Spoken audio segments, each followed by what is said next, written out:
전문가들의 수익률 배틀 프로그램 주식 빅리그 시작합니다. 안녕하세요. 고은별입니다. 미국의 2분기 GDP 경제 성장률이 예상보다 높게 나왔습니다. 미국이 경제가 탄탄하다라는 게 부각을 받으면서 9월에 금리 인상을 다시금 단행할 수 있다라는 우려가 나왔고요. 이로 인해 3대 지수가 하락을 했는데요. 그 가운데서도 필라델피아 반도체 지수는 1%가 넘는 강세로 장을 마쳤죠. 이에 대한 훈풍이 국내 증시로 이어지면서 중소형 관련주들 들썩이고 있습니다. 오늘장 흐름 함께 확인해 보시죠. 오늘은 대형주보다는 중소형 관련주들이 강세가 두드러진 하루입니다. 유가증권 시장 0.2%가량 하락하면서 2,600선을 내어주고 있는 모습인데요. 보시는 것처럼 코스피 200의 하락세가 더 두드러지는 모습입니다. 0.6%가량 밀리면서 대형주 중심으로 매물이 출회되고 있는 모습입니다. 코스닥 같은 경우에는 2거래일간의 낙폭을 만회하면서 오늘 3거래일 만에 반등을 시도하고 있는데요. 반등력이 좋습니다. 2.8%, 3% 가까운 강세장이 펼쳐지고 있고 900선 하루 만에 돌파하는 데 성공했습니다. 수급 상황 함께 확인해 보시죠. 유가증권 시장입니다. 개인이 전일 9거래일 만에 매도로 돌아섰는데 단 하루 만에 다시금 매수로 전환했습니다. 4천억 원가량의 물량을 매수하고 있는 개인이고요. 외국인은 치열한 수급 공방 속에서 200억 원가량의 물량을 토해내고 있고 기관은 3,800억 원 주도적으로 물량을 뱉고 있는 모습이 나타나고 있습니다. 오늘 외국인 철강과 화학, 2차 전지 관련 종목들이 들어있는 업종군을 중심으로 매도세가 이어지고 있는데요. 메이저 수급이 대형주를 중심으로 던지면서 오늘 대형주가 힘을 쓰지 못하고 있는 모습입니다. 다음으로는 코스닥 매매 동향도 함께 확인해 보시죠. 코스닥은 외국인이 강하게 담아내고 있습니다. 2,200억 원의 물량을 매수하고 있는데요. 5거래일 연속 순매수가 이어지고 있고요. 기관 같은 경우에는 195억 원가량의 순매도가 지금 집계되고 있는데 금융투자 중심의 매도세가 잡히고 있습니다. 오늘 개인이 코스닥에서는 2천억 원의 물량을 매도하고 있습니다. 외국인 현물시장, 즉 코스닥에서는 담아내고 있는데요. 선물시장에서는 매도를 하고 있고 기관이 그 물량을 담아주고 있습니다. 인텔이 호실적을 발표하면서 국내 기업 반도체 소부장 관련 기업들 들썩이고 있고요. 현대차와 기아의 호실적 발표로 자동차 부품주들도 움직이고 있는데요. 이 시각 특징주와 함께 확인해 보겠습니다. 네, 현대차의 실적 발표에 이어서 기아도 역대급 실적을 내놓았습니다. 영업이익률이 52%가량 상승한 3조 4,030억 원으로 발표를 했는데요. 중요한 건 영업이익률입니다. 현대차가 두 자릿대 영업이익률을 발표를 했죠. 기아 역시나 13%의 영업이익률을 달성했다라고 이야기를 하면서 저렴한 차를 많이 판 게 아니라 고부가 가치의 차량을 많이 판매한 것으로 보여지고 있습니다. 이로 인해 자동차 부품 관련주들 낙수 효과가 기대되고 있는데요. 보시는 것처럼 자동차 부품 관련주들 전반적으로 상승하고 있는 가운데 우신 시스템이 17%가량의 강세, TCC 스틸 같은 경우에도 두 자릿대 오름세가 집계가 되고 있고요. 세내 기준 알맥 같은 경우에도 10%가량의 오름세가 집계되고 있습니다. 다음 특징주와 함께 확인해 보겠습니다. 의료 AI 관련 기업들 오늘 오전장부터 급등세가 연출되고 있습니다. 오후까지 그 탄력을 잃지 않고요. 신규로 새로운 모멘텀들이 제기되면서 급등하는 종목들이 나오고 있는 상황입니다.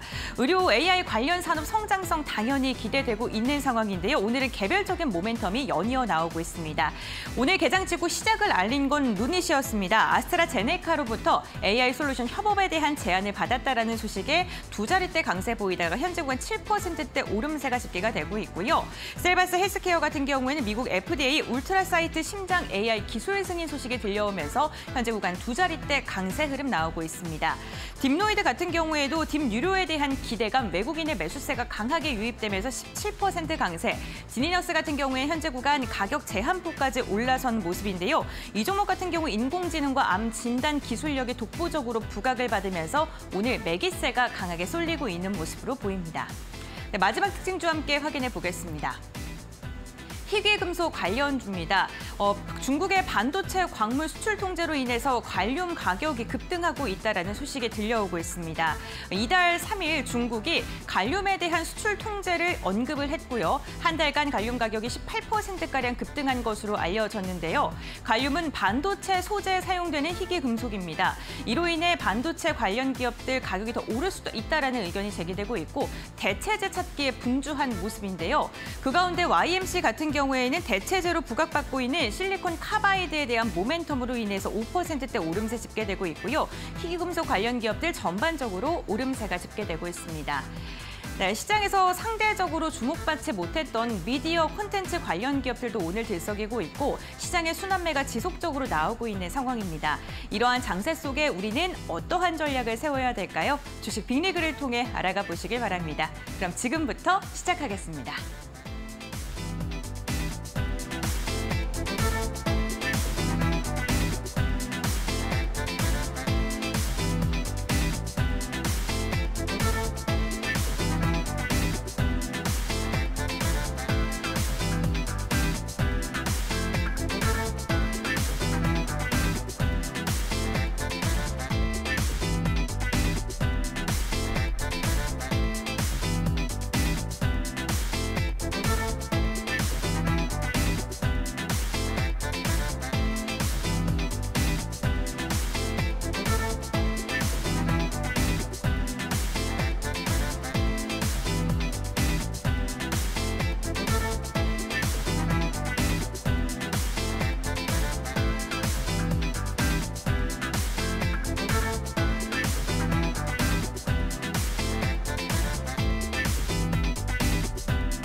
네, 주식 빅리그 리그 핫이슈 시간부터 진행을 하겠습니다. 오늘 이 시간 헤르메스 스탁의 하창환 본부장 함께합니다.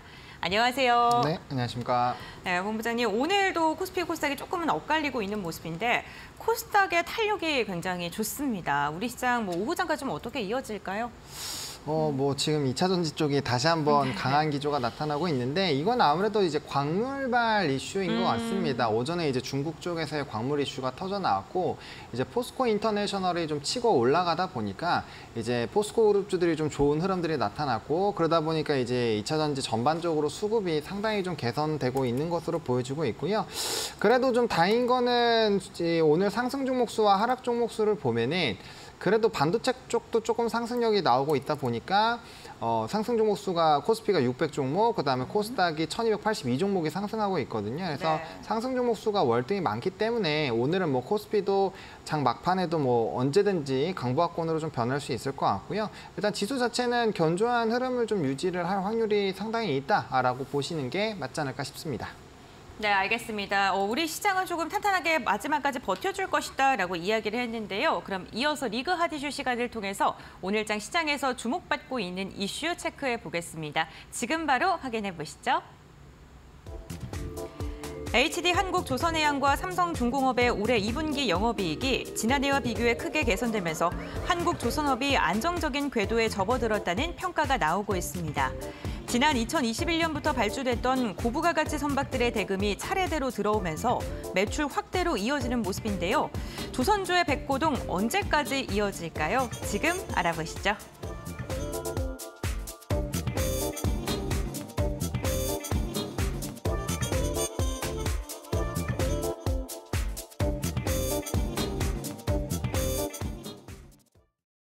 네, 국내 조선 3사가 차례대로 흑자 전환에 닻을 올리고 있습니다. 10년간의 비수기 그 어두운 터널을 지나서 이제는 밝은 업황으로 인해 지속적으로 실적 개선을 이어갈 수 있을지 주목을 받고 있는데요. 관련 이야기 한번 나눠보겠습니다. 어쨌든 지금까지는 좋습니다. 네.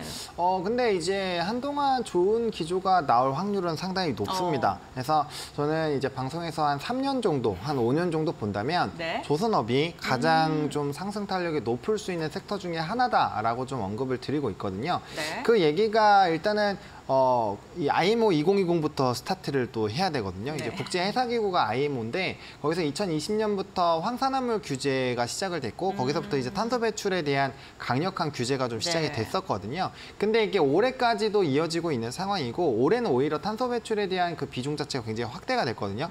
50%에서 지금 70%까지 확대가 되어 있습니다. 그러다 보니까 노후 선박들은 운항 자체가 어려워요. 그러니까 기존에 있었던 부분에서 이제 만약 황산화물을 기준 기준치를 충족을 못한다. 그러면 이제 스크러버라는 탈항 장치를 하는데 이게 비용도 많이 들고 사실 외견상도 좀 보기가 좋지 않아요. 그리고 이 오염된 부분들이 이제 해양에 또 뿌려지기 때문에 네. 항구에서 입항을 거절달하는 사례도 많이 있었거든요. 그리고 지금 이러한 기조로 가게 되면 속도도 천천히 갈 수밖에 없으면 그냥 정상적인 재기능을 하기가 어렵다라고 보시면 돼요. 그렇기 때문에 노후 선박들이 대거 교체를 해야 되는 상황인데 그 선박 수가 아직도 어마어마하게 많이 남았다라는 거고요. 지금 환경 규제가 계속적으로 강화가 되고 있어서 뭐 대표적으로 LNG선 같은 이런 이제 친환경선에 대한 수요가 상당히 좀 높아지고 있는데 이게 뭐 최근에 뭐 메탄올이다 뭐다 해서 다른 추가적인 라인업들도 좀 구성이 되고 있는 상황이거든요. 그래서 사실상 어항 자체는 굉장히 좀 좋아지고 있는 상황이다라고 보시면 좋을 것 같습니다. 그래서 그런 것들이 지금 이 종목군들에게도 좀 이어지고 있는데 뭐 오늘 기사 나왔었던 게 이제 HD 한국조선해양에 대한 이런 실적들이 나왔는데 자회사인 현대미포조선을 제외한 나머지는 다 실적이 굉장히 좋아졌다라는 기사가 나타나고 있고요.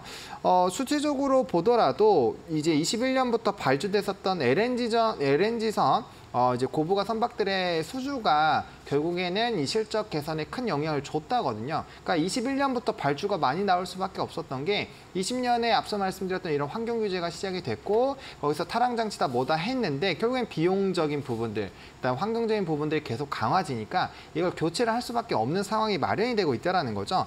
그래서 그런 것들이 조금 되고 있는 상황이고 지금 삼성중공업도 실적이 지금 36.4% 매출이 증가했고 이게 2019년 4분기 이후로 역대 최대 금액이라고 합니다. 그러니까 그만큼 2018년부터 수주 선박들이 계속적으로 늘어나기 시작을 했고 이게 해가 지나면서 늘어나고 있었던 상황이란 말이죠. 그리고 그 인도를 할 때마다 돈을 받는 사업 구조가 있기 때문에 아무래도 좀 좋은 흐름들이 나타나고 있습니다. 그래서 이거를 왜 계속적으로 좋게 보느냐?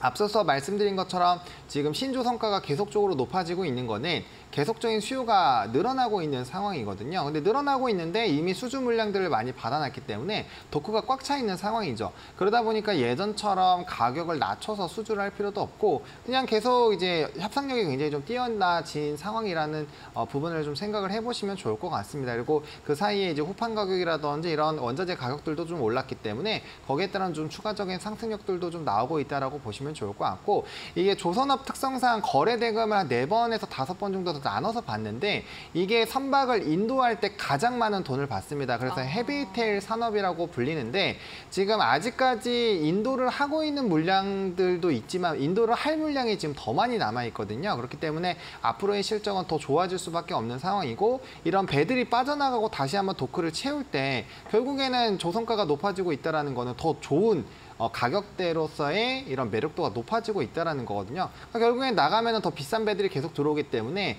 뭐 후판 가격이라든지 이런 일부 원자재 가격이 인상이 되더라도 충분히 디펜스가 된다라고 보시면 좋을 것 같고 특히나 작년에 3차례의 후판 가격 인상이 있었습니다. 그래서 올해 올려봐야 한 번 정도로 보고 있고요. 또 원자재 가격들도 이제 전쟁 리스크 이후에 공급망이라든지 이런 부분들이 다소 해소가 된 부분이 있어서 과거보다 가격대가 많이 떨어졌거든요. 그렇기 때문에 후판 가격도 뭐 완벽하게 올라가기가 좀 사실상 이런 흐름이 좀 쉽지는 않은 상황이다라고 보시면 좋을 것 같습니다. 그래서 좋은 부분들이 상당히 많다라는 부분들 좀 체크를 해보시면 좋을 것 같고 그렇다면 뭐 조선업에 좋은 것만 있냐? 그것도 아니죠.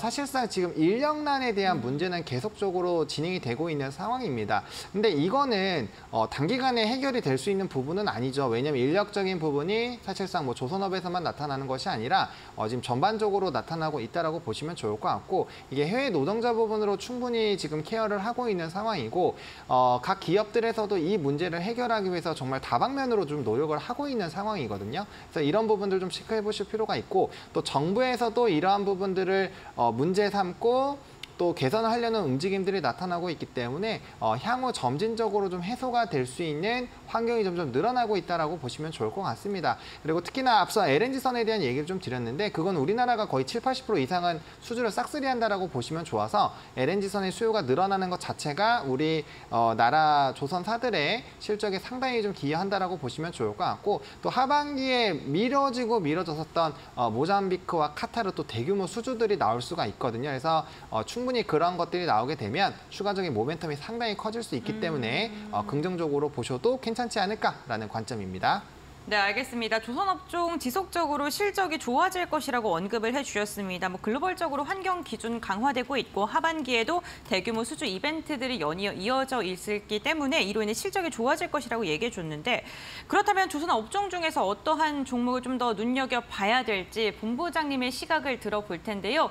사실 조선업 하면 조선 기자재가 더 가볍게 움직이기 때문에 기자재나 그쪽을 더 눈여겨보고 계실 분도 있을 것 같거든요. 네, 본부장님도 마찬가지일까요?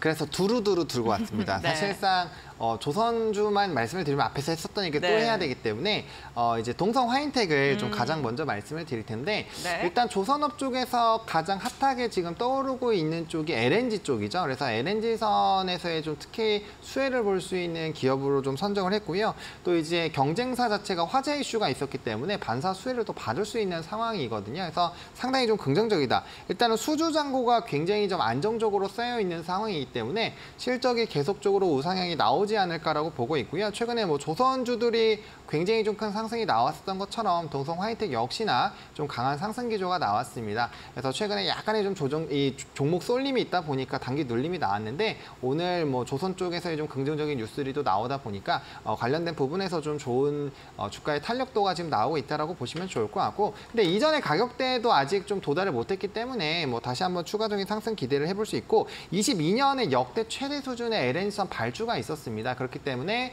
향후 실적에 대한 기대감들은 당연히 좀 커질 수밖에 없다라고 보시면 좋을 것 같고요. 그다음에 생산 능력이 확대가 될 예정입니다. 그래서 하반기부터는 이런 이제 빠르게 더 공급 물량을 채워 넣을 것이기 때문에 매출 부분들이 조금 더 가파르게 나타날 확률이 있다라고 보시면 좋을 것 같고 그다음에 수주 잔고도 지금 넉넉한 상황인데 이 환경 규제가 계속적으로 되고 있다 보니까 수주량은 앞으로 더 늘어날 것이다라는 전망이 굉장히 많거든요. 그래서 현재 상황만 유지가 되더라도 사실상 굉장히 긍정적인데 추가적인 수주 기대감이 있다라고 보시면 좋을 것 같고 이제 증설이 굉장히 좀 잘 진행이 되고 있는 상황입니다. 그래서 시간이 가면 갈수록 영업이익률이라든지 이런 부분들에서도 상승 기조가 나올 수 있을 것 같고요. 앞서 말씀드렸던 화재 관련된 이슈가 있기 때문에 경쟁사 대비했을 때 주가도 굉장히 많이 올라와 있거든요. 그래서 조금은 일감 자체가 몰릴 수 있다라는 부분이 또 부각이 되면 추가적인 탄력도가 높아질 수 있기 때문에 이런 부분들도 좀 염두를 해보시면 좋겠습니다.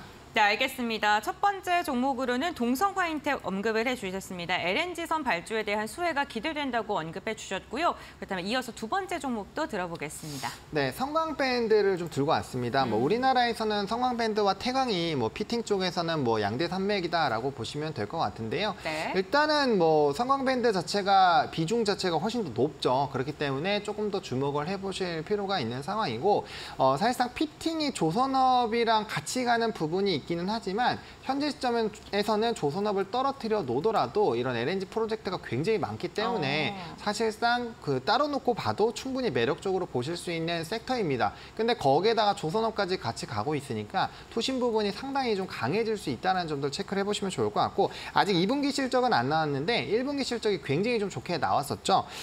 이제 영업이익이 385%나 무려 좀 좋아졌습니다. 일단은 실적에 영향을 미치는 부분이 운임인데 운임 자체가 굉장히 많이 떨어졌잖아요. 그래서 고정비 부분이 굉장히 좀 많이 내려왔다라고 보시면 좋을 것 같고 또 판가는 계속적인 좀 인상이 있었거든요. 그래서 판가 인상에 따른 이런 호실적이 나타났다. 근데 지금 업황 자체가 운임이라든지 이런 부분이 좀 떨어져 있는 상황이기 때문에 앞으로의 실적 기대감들도 상당히 좀 있는 상황이다라고 보시면 좋을 것 같고 일단은 주요 고객사인 캡티브 마켓에서의 수주가 계속적으로 늘어나고 있는 것도 매력적인데 앞서 말씀드렸던 LNG 프로젝트 자체가 많이 늘어나고 있다 보니까 관련된 수주 기조가 상당히 좀 좋아지고 있는 상황입니다. 그래서 여기에 따른 추가적인 수주량들이 늘어날 것이라고 예상이 되고 있는 상황이고요.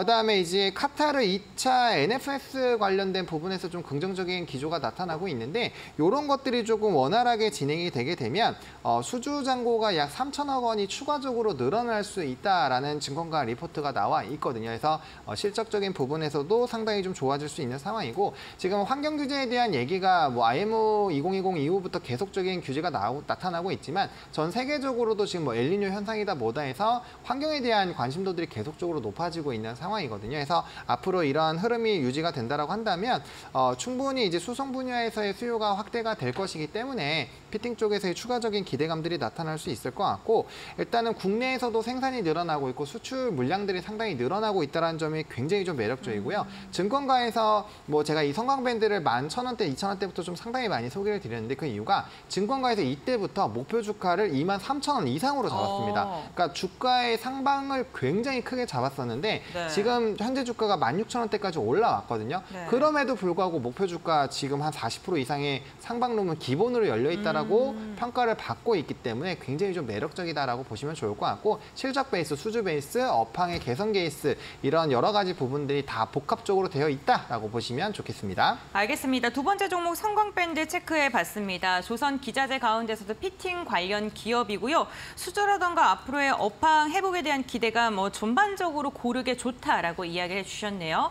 그럼 마지막 종목도 한번 확인해 볼 텐데 세 번째는 어떤 기업 살펴볼까요? 세 번째는 이제 현대미포조선을 꼽았는데요. 네. 사실상 빠르게 움직이는 거는 하나오션과 삼성중공업입니다. 지금 네. 조선 쪽에서 대장 역할을 해주고 있는 종목군들인데 사실상 뭐 한 두어 달 전이라면 이 종목으로 먼저 말씀을 드렸겠지만 현대미포조선으로 말씀을 드리는 이유가 조선업들 중에서 주가의 위치가 가장 많이 안 움직였습니다. 근데 그거는 이유가 있죠. 이번에도 실적이 상당히 좀 좋지 않게 나왔는데 일회성 비용이 좀 발생을 했습니다.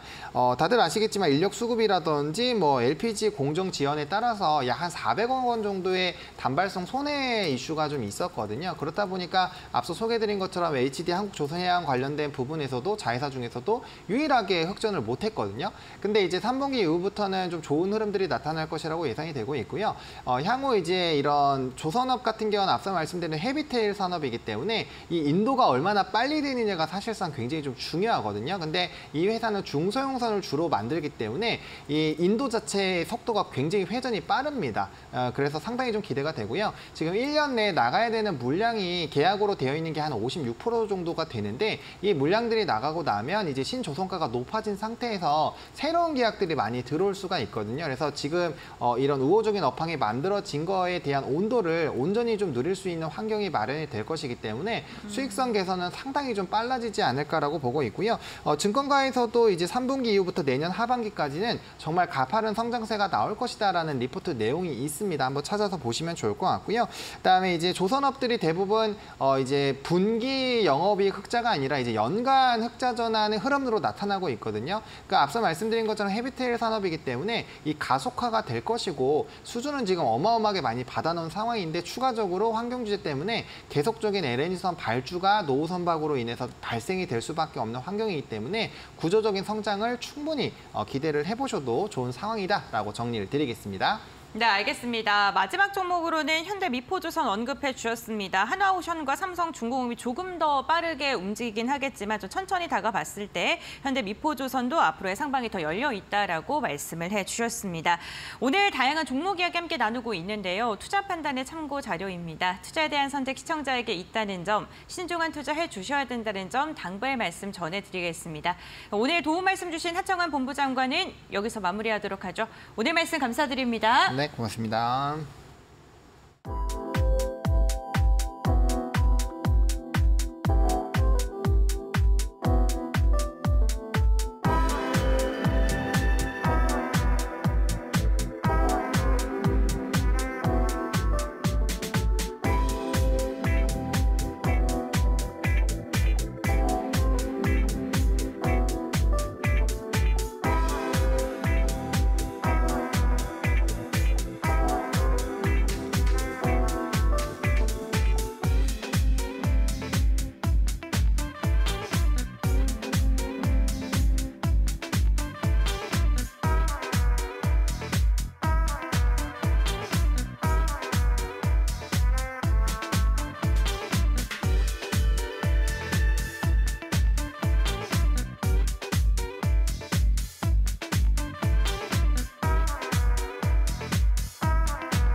네, 이 종목 살까 말까 시간입니다. 오늘장 특징주 세 종목 확인해 보고요. 그 종목들이 더 갈 수 있을지, 이제는 멈출지에 대해 전문가의 의견을 들어보는 시간인데요.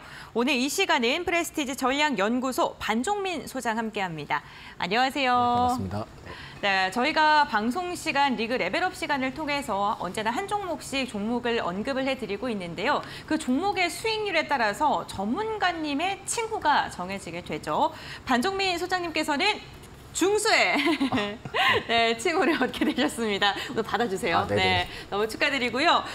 이 랩지노믹스가 19%, 20%에 가까운 수익률을 달성하면서 중수 칭호를 얻게 됐습니다. 네. 이제 2주간 중수 반종민으로 불리게 되는데요. 네, 오늘도 어떠한 종목을 들고 올지 너무 기대되고요. 앞으로도 잘 부탁드립니다. 네, 잘 부탁드리겠습니다. 네, 알겠습니다. 그렇다면 반종민 소장님과 함께 이제 어떠한 종목이 사야 될지 아니면 어떠한 종목이 이제 멈출지 그 고점을 판단하는 시간 가져볼 텐데요. 첫 번째 종목부터 들어보겠습니다.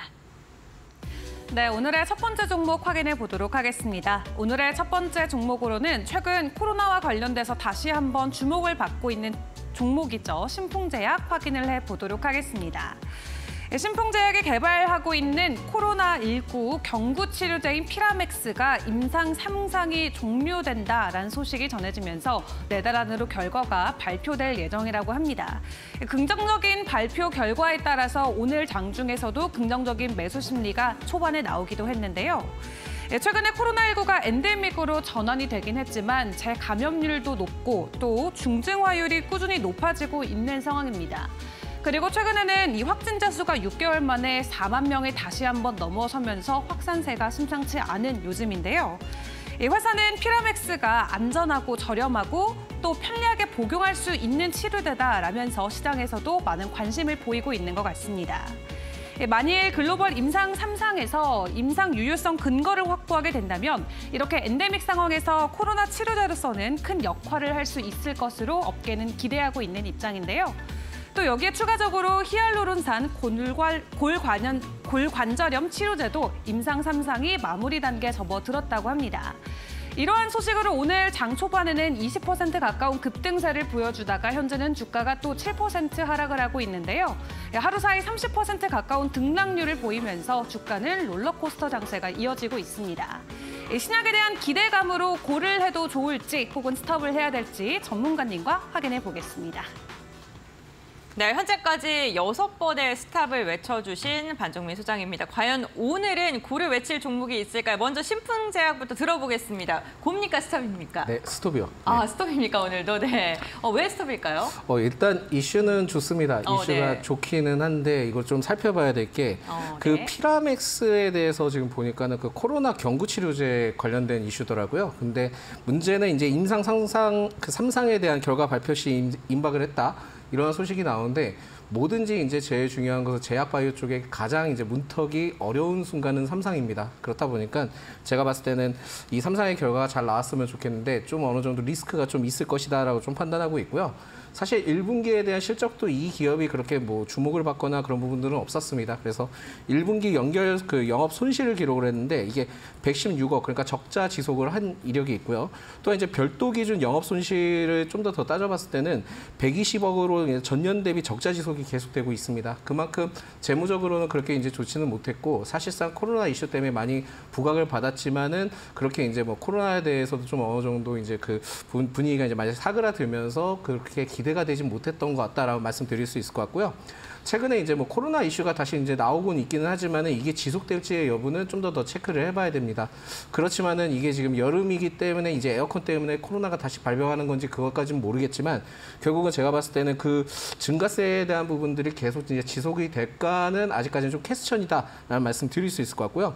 결국은 지금 최근에 이제 거래 상승, 주가가 상승하긴 했지만은 오늘도 역시 뭐 크게 이제 보여줬습니다. 그래서 25% 상승을 했는데 이제 문제는 대규모 좀 차익 실현이 나오면서 지금 마이너스 6%를 기록을 하고 있거든요. 이런 상황들을 봤을 때 거래량을 터지면서 이렇게 조정을 받았기 때문에 일시적으로 좀 더 조정을 받을 가능성이 높지 않을까 해서 일단은 지금은 좀 접근하기가 매우 어렵지 않을까 보고 있다라는 말씀 드리겠고요.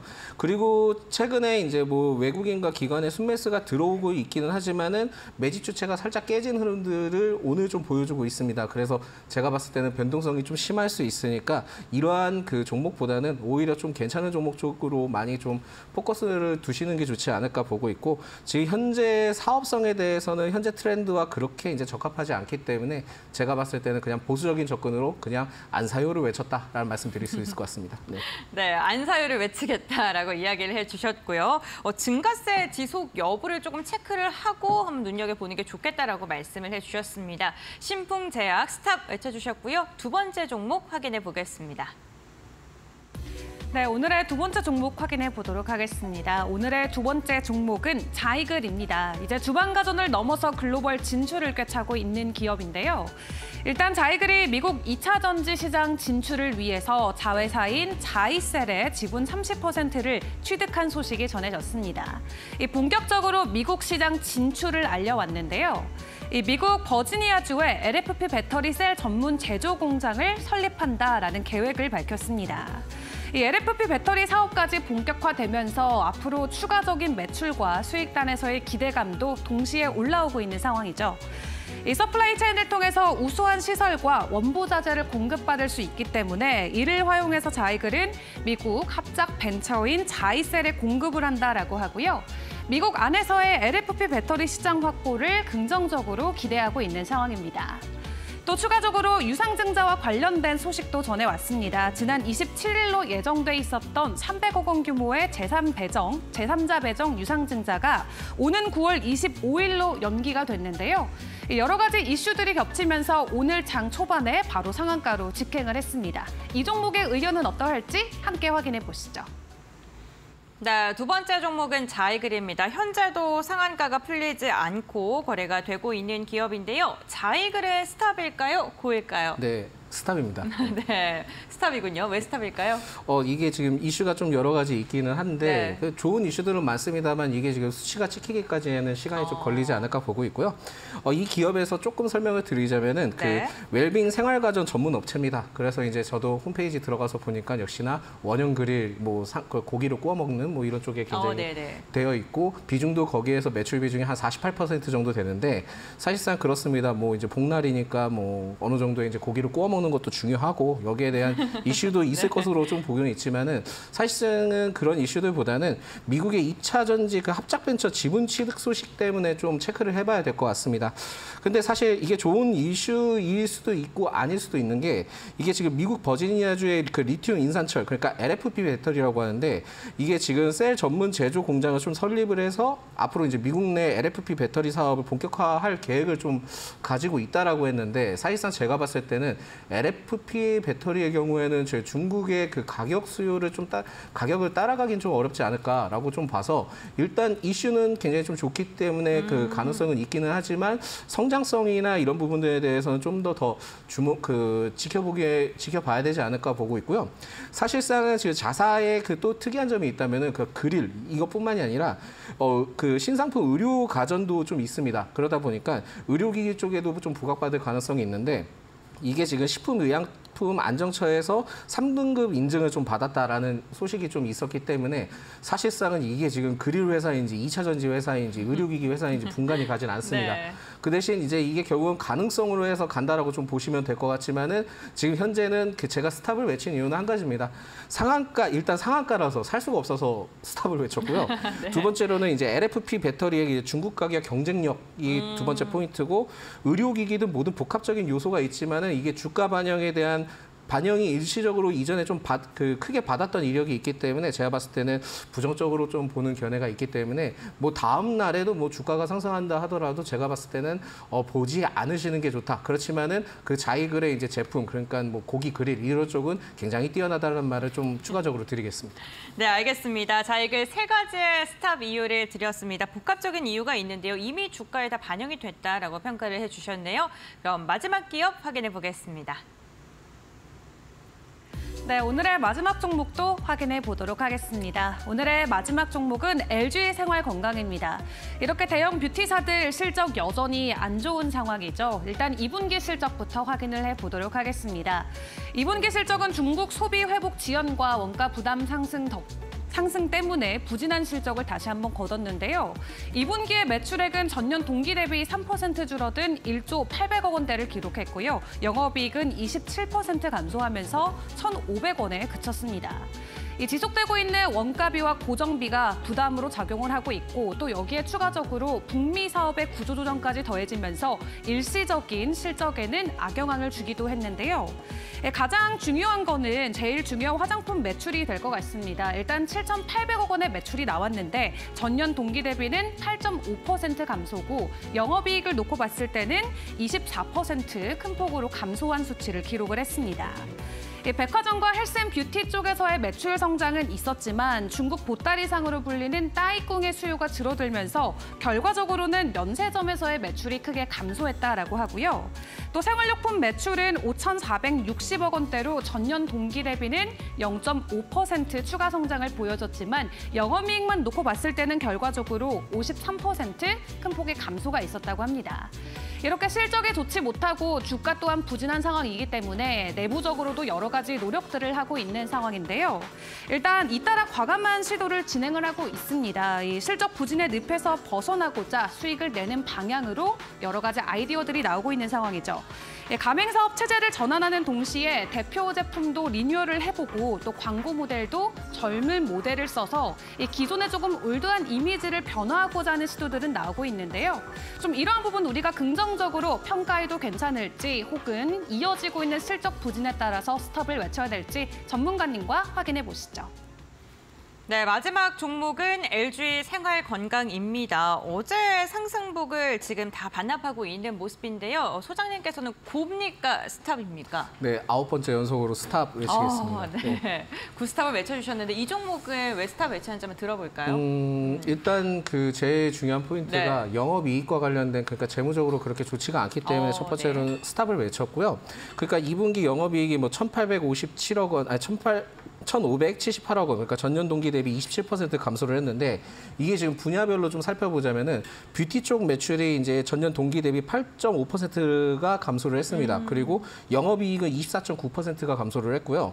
그리고 이제 생활용품에 대해서 이제 이 LG 생활건강이 이제 페리오, 치약이든 뭐든 이런 쪽에 굉장히 좀 많이 두고 있는데 생활용품 사업 매출도 이제 전년 동기 대비 0.5%는 증가를 했습니다만 영업이익이 53.6% 감소를 했습니다.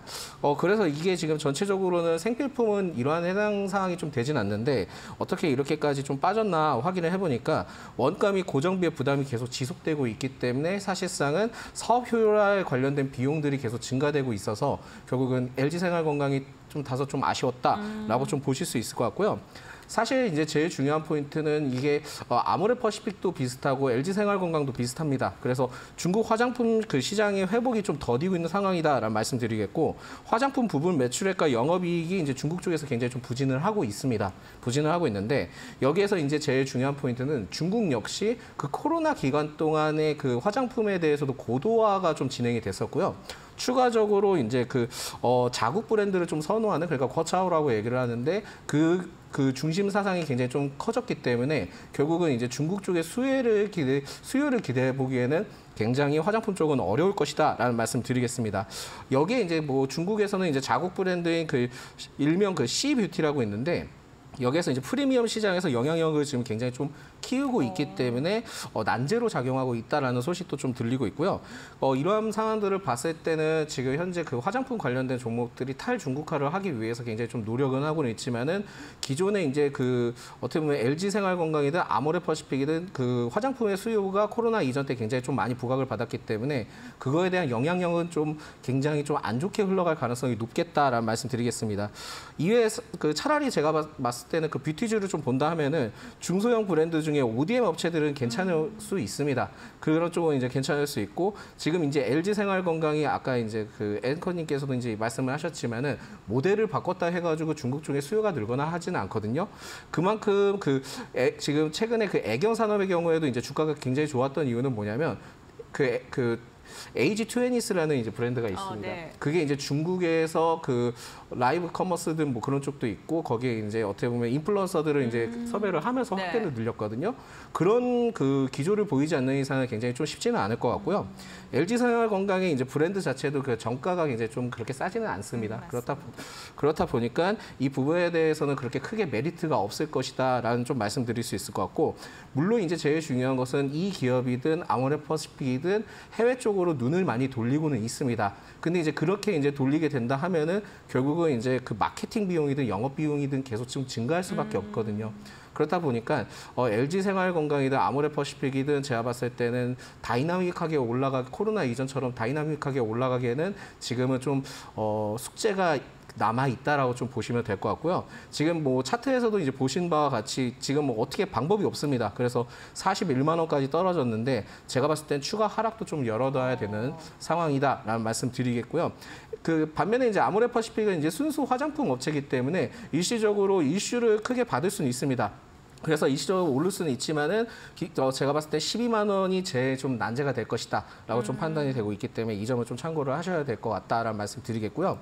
마지막으로 제가 좀 뷰티에 대해서 간단하게 좀 설명을 드리자면은 사실상 제가 이제 그 MD 쪽에 활동을 했었을 때 코로나 시점 때였거든요. 그때 이제 그 관련된 뭐 애경 쪽에서도 와서 이제 런칭을 하려고 온 적이 있었는데 그분들이 이제 하신 말씀들이 뭐냐면 특히 그 벤더분들께서는 중국의 그 지금 화장품들이 생각보다 고도가 됐고 그래서 안 팔려서 우리도 지금 굉장히 어려운 상황이다라고 그때 당시 때 얘기를 많이 했었거든요. 네. 그러면서 우리가 가격을 싸게 팔 수 있고 마진을 낮춰서라도 좀 재고를 소비를 하고 싶다라고 좀 얘기를 들었는데 그때는 좀 이해를 하지 못했습니다. 근데 시간이 지나다 보니까 이게 지금 적극 좀 반영이 크게 되는 점을 봤을 때는 이게 단순한 이슈로 끝나지 않을 거기 때문에 결국은 지금 이 화장품 기업들이 좀 활성화를 시키려고 하면은 콘텐츠를 엮든 신규 사업적인 부분들을 엮든 아니면은 이제 뭐 건강기능식품이든 주 재료 원료를 가지고 활용할 수 있는 부분들을 방안들을 만들어서 하지 않는 이상은 그렇게 쉽지는 않을 것이다라는 말씀을 드리겠습니다. 네, 알겠습니다. LG 생활건강에 대해서 스탑을 외쳐주셨는데요. 화장품 산업 전반적으로 중국 시장을 타개할 수 있는 어떠한 모멘텀이 있지 않은 이상 주가의 회복은 조금 요연하다라고 이야기를 해주셨습니다. 세 가지 종목의 의견 제시해 주셨고요. 투자 포인트 다시 한번 정리하고 돌아오겠습니다.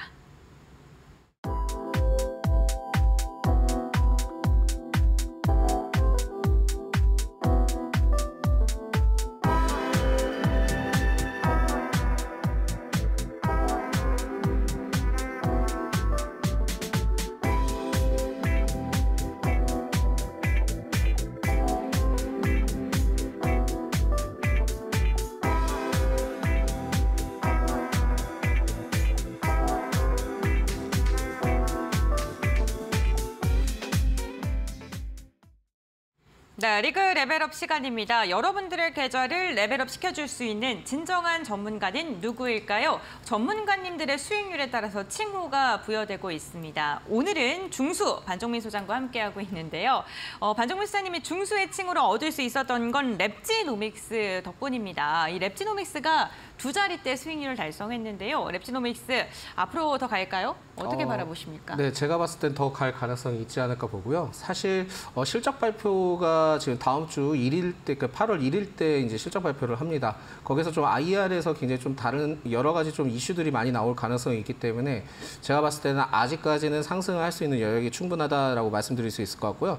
최근에 이제 2차 전지와 관련해서 굉장히 좀 지수가 한번 빠지면서 이 기업도 한번 빠졌다가 지금 오늘 다시 좀 회복을 하는 시점을 봤을 때는 아직까지는 좀 모멘텀이 더 살아있다라는 말씀 드리겠고 특히 이제 클리아랩에 대해서 인수를 했습니다. 인수를 했는데 여기서 중요 포인트는 뭐냐면 추가적으로 또 한 군데를 더 인수를 할 계획을 밝히고 있기 때문에 제가 봤을 때는 이 IR에 대한 내용이 제일 포인트가 되지 않을까라고 보고 있어서 아직까지는 좀 남아있다는 말씀 드리겠고요. 특히 이제 뭐 대표이사분들이나 그 자사주 취득을 좀 하셨기 때문에 이게 단순한 이슈는 아닌 것 같다. 그리고 또한 최근에도 그 전환가액 조정을 통해서 진행을 했던 부분들이 있기 때문에 아직까지는 뭐 충분히 더 상승할 여력은 충분할 것 같다라는 말씀드리겠습니다.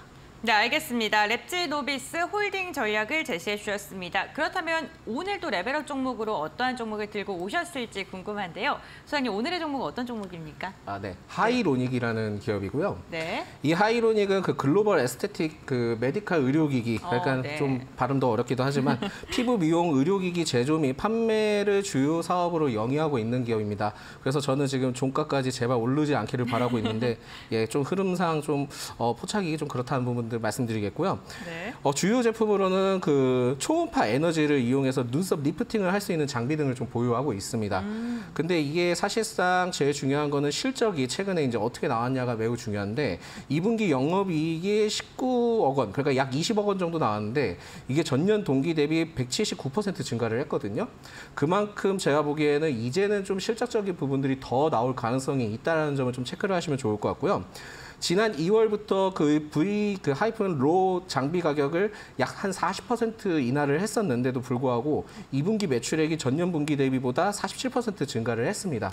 그만큼 제가 봤을 때는 이게 지금 계속 수주가 늘어나고 있는 상황에서도 좀 주목을 해볼 필요가 있겠다라는 말씀 드리겠고요. 최근에는 이제 유럽, 남미 지역에 대한 유통 계약도 굉장히 좀 이뤄지고 있는 상황도 있고, 또한 이제 3분기 때 중국 쪽에서도 초도 물량을 한 20억 정도 규모의 기기가 이제 수출될 가능성이 좀 높다라고 합니다. 네. 그래서 해외 쪽에 계속 좀 수요가 날 가능성이 높지 않을까 보고 있습니다. 근데 이제 뭐 제일 중요한 것은 이러한 모멘텀에 대해서는 굉장히 뭐 다른 의료기기 쪽이나 피부 미용기기 쪽도 같이 이제 동반해서 시장 성장 때문에 많이 반영이 되고 있는데, 사실상은 이제 의료기기와 관련된 정부 정책도 최근에 이제 나온 이슈가 있습니다. 그래서 좀 간단하게 설명을 드리자면 의료기술인 그 디지털 치료기기 그리고 인공지능 의료기기에 대해서 정식 건강보험에 대해서 등재하기 전에 최대 3년간 임시로 건강보험을 적용하는 방안이 지금 추진되고 있다는 소식이 있고요. 이렇게 된다면은 디지털 치료기기 그리고 AI 그 의료기기 임시등재 방안 등을 좀 논의를 통해서 구체적인 가이드라인이 나올 가능성이 있습니다.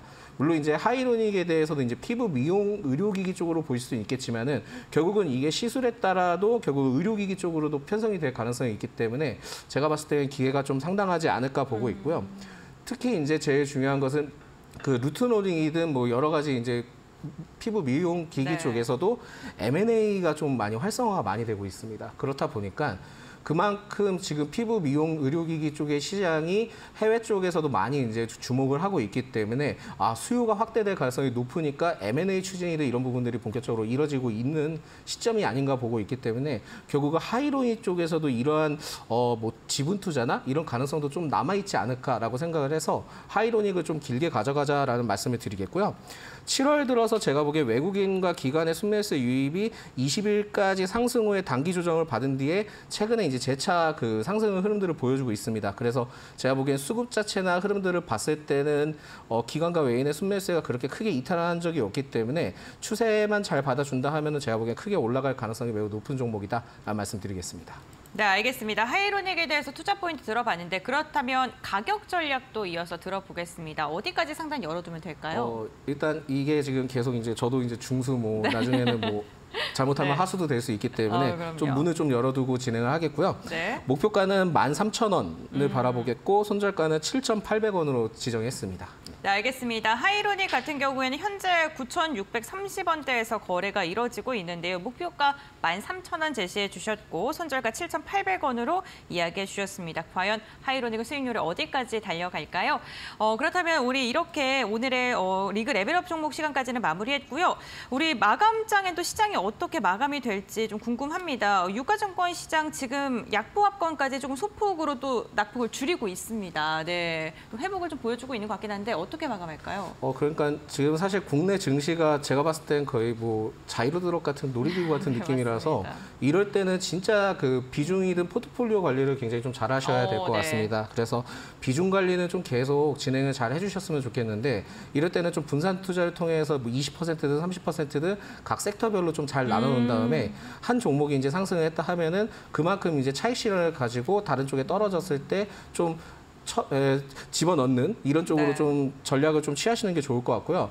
지금 제가 좀 우려하는 부분들은 뭐냐면은 기아차나 현대차 쪽에서 그 어닝 서프라이즈가 나왔잖아요. 네.